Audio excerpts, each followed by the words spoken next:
YCP party ప్రజలందరికీ కూడా తెలుసు, జగన్మోహన్ రెడ్డి కేవలం 11 సీట్లకే పరిమితం అయ్యారు. ప్రజలు ప్రతిపక్ష హోదా కూడా ఇవ్వకుండా తరిమేశారు. ఇలాంటి పరిస్థితుల్లో ఏం చెయ్యాలి మనం అని ఆలోచించుకోవాల్సింది పోయి ఈరోజు ప్రతి విషయం మీద కూడా రాద్ధాంతం చేస్తూ ఉన్నారు. మీ కార్యకర్తలు పారిపోతున్నారు. రాజ్యసభ మెంబర్లందరూ రాజీనామాలు చేస్తూ ఉన్నారు. అదేవిధంగా మీరు ధర్నాలు చేయమని చెప్పి హుకుం జారీ చేస్తే మీ కార్యకర్తలకి ఆ ధర్నాల్లో కూడా తెలుగుదేశం పార్టీని, చంద్రబాబు నాయుడు గారిని జైలు కొడతా ఉన్నారు.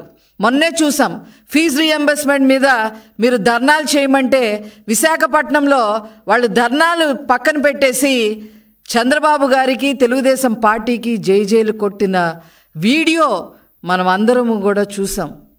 ఇలాగ అన్ని రకాలుగా నష్టపోయి ఏం చేయాలో అర్థం కాక బెంగళూరులో ఉంటున్న ఈ జగన్మోహన్ రెడ్డి గారికి అప్పుడప్పుడు ఆంధ్రప్రదేశ్ గుర్తుకొస్తే, లేదా అతని పదవి పోయింది అనే విషయం గుర్తుకొచ్చినప్పుడల్లా ఏదో ఒక రాద్ధాంతం చేయడానికి ప్రయత్నం చేస్తూ ఉన్నారు. దానికి ఇప్పుడు కొత్తగా వారు చేసే రాద్ధాంతం మరి డిఎస్సి గురించి, టీచర్ ఉపాధ్యాయుల భర్తీ పోస్టుల గురించి. మరి గౌరవనీయులు విద్యాశాఖ అమాత్యులు నారా లోకేష్ గారు మరి చంద్రబాబు నాయుడు గారి యొక్క 75వ పుట్టినరోజు సందర్భంగా మరి రాష్ట్ర వ్యాప్తంగా 16,347 టీచర్ పోస్టులకి నోటిఫికేషన్ ఇస్తే ఓర్చుకోలేకపోతా ఉన్నారు. దాని మీద రాద్ధాంతం చేయడమే కాకుండా జగన్మోహన్ రెడ్డి తప్పుడు ప్రచారాలు చేస్తూ ఉన్నారు. తప్పుడు ప్రచారాలు చేయడమే కాకుండా వాళ్ళు ఎప్పుడెప్పుడు డిఎస్సీలు ప్రకటించారో, ఎప్పుడెప్పుడు డిఎస్సీలు టీచర్ పోస్టులు భర్తీ చేశామో అని ఫేక్ ప్రచారాన్ని సోషల్ మీడియాలో వైరల్ చేయటం నిజంగా చాలా దారుణమైన విషయం. ఏదేమైనప్పటికీ కూడా ఈ రాష్ట్రంలో ఎప్పుడైనా ఉపాధ్యాయుల భర్తీ చేశారు అని అంటే దాని patent right Telugu Desam party, Nara Chandrababu Naidu గారిదే అని చెప్పి ఈ సందర్భంగా నేను తెలియజేస్తా ఉన్నా. 94లో 16,238 పోస్టులు, 94లో 16,238 పోస్టులు, 96లో 16,838, 98లో 29,269, 2000 సంవత్సరంలో 24,388, 2001లో 26,129, 2002లో 31,699, 2003లో 12,430, 2014లో 8,926, అలాగే 2018లో 7,254. లిమిటెడ్ రిక్రూట్మెంట్స్ 1996లో 3,706. స్పెషల్ రిక్రూట్మెంట్స్ 96లో 2,000, 97లో 874, 2019లో 521. గ్రాండ్ టోటల్ 1,80,272 పోస్టులు భర్తీ చేసిన ఘనత నారా చంద్రబాబు నాయుడు గారిది.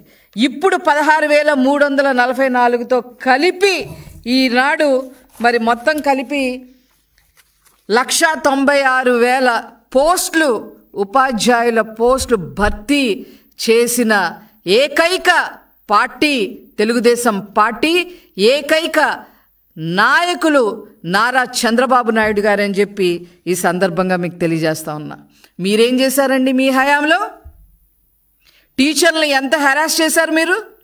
ఏ రకంగా మరి గౌరవప్రదమైన వృత్తుల్లో ఉన్న వారి చేత మద్యం దుకాణాలకి కాపలా పెట్టారు. తాగుబోతులందరూ లైన్లో నుంచోట్లేదంట. మద్యం కొనుక్కోవడానికి. అందుకని మీరు అందరు లైన్లో పెట్టండి అని చెప్పి విద్యార్థులను, ఉపాధ్యాయులను తీసుకొచ్చి వాళ్ళకి అక్కడ బంట్రోత్తులుగా పెట్టిన హీన చరిత్ర వైసీపీ పార్టీ అనే విషయం ప్రజలందరికీ తెలుసు. కానీ వీళ్ళు మర్చిపోయారు, వైసీపీ వాళ్ళు మర్చిపోయారు. అదేవిధంగా వాళ్ళు ఉపాధ్యాయులు అనేవాళ్ళు విద్య చెప్పాలి, ఎడ్యుకేషన్ ఇవ్వాలి, రేపటి పౌరులుగా విద్యార్థులందరినీ తీర్చిదిద్దాల్సిన పరిస్థితి ఉంది. వాళ్ళ చేత బాత్రూములు కూడా కడిగించారు. సిఫార్సు బదిలీ పేరుతో 50 కోట్లు అక్రమాలు చేసి లాగేసుకున్నారు. కావాలని, అంటే ఇవన్నీ చేయటం వల్ల ఉపాధ్యాయులు వాళ్ళకి నెగిటివ్గా ఉంటున్నారనే ఉద్దేశంతో ఎన్నికల విధుల నుంచి కావాలని తప్పించాలని కూడా ప్రయత్నం చేయటం జరిగింది. అంతేకాకుండా నోటు పుస్తకాలు తనిఖీ చేయట్లేదని టీచర్లపై ఒత్తిడి తీసుకురావడం జరిగింది. ఈ యాప్లని, ఆ యాప్లని, అవి భర్తీ చేయాలి, మీరు ఇవి రాయాలి, ఆన్లైన్లో ఇవన్నీ భర్తీ చేయాలని, ఏవేవో ఇష్యూస్ అన్నీ భర్తీ చేయాలని చెప్పి 13 యాప్లు తీసుకొచ్చి ఉపాధ్యాయులకి నిద్ర లేకుండా చేసిన హీన చరిత్ర ఈ వైసీపీ పార్టీది, జగన్మోహన్ రెడ్డి గారిది అని చెప్పి ఈ సందర్భంగా తెలియజేస్తా ఉన్నా. మధ్యాహ్న భోజనం పథకం అమలు చేయటం చేతగాక టీచర్లని మీరు వండండి అని చెప్పారు వీళ్ళు. జగన్మోహన్ రెడ్డి గారు మీరా ఈరోజు ఉపాధ్యాయుల గురించి మాట్లాడుతూ ఉన్నారు. నాడు నేడు పేరుతో ఆ బాధ్యతలు వాళ్ళకి అప్పచెప్పి మీరు ఆ ఫోటోలు తీయండి, ఈ యాప్లో డౌన్లోడ్ చేసుకోండి, అవి చేయండి, ఈ చేయండి అని చెప్పి ఆ బాధ్యతలు అప్పచెప్పి వాళ్ళకి ఉపాధ్యాయులకి విద్యార్థులకి గ్యాప్ క్రియేట్ చేసేశారు వీళ్ళు. దానివల్ల 3వ స్థానంలో చంద్రబాబు నాయుడు గారు 2019లో దిగిపోయే నాటికి 3వ స్థానంలో విద్యా వ్యవస్థ ఉంటే జగన్మోహన్ రెడ్డి గారు దాన్ని 19వ స్థానానికి తీసుకొచ్చిన హీన చరిత్ర అయింది. చూసారు కదండి. మరి ఈ వీడియో కనుక మీకు నచ్చినట్లయితే ఒక లైక్ కొట్టేసి మీ అభిప్రాయాన్ని కూడా కామెంట్ బాక్స్లో తెలియజేస్తూ ఇలాంటి ఇంట్రెస్టింగ్ అప్డేట్స్ కోసం మా ఛానల్ని సబ్స్క్రైబ్ చేసుకోండి.